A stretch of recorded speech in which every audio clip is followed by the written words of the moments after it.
we begin to dismiss this year's meeting, introducing into this equation for you a new question.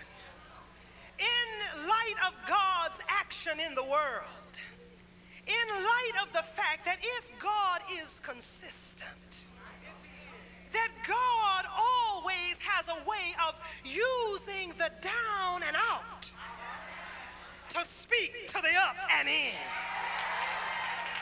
That if God is consistent, and I believe he is, that God always has a way of taking the island of Patmos and speaking truth over into the mainland. If God is consistent, he always takes the field Negro to speak to the house Negro.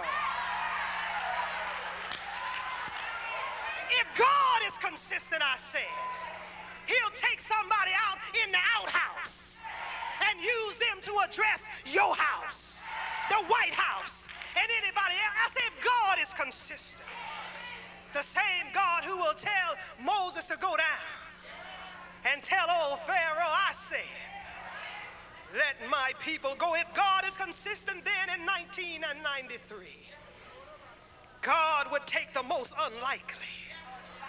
God would take the most disqualified. God would take the most invisible. God would take the most disinherited.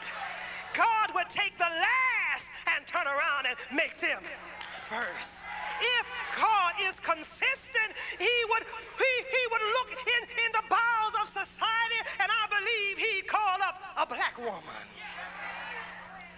and would use us to be mouthpieces and oracles in this hour. The question is, you could be one if you would be one. Can you be one?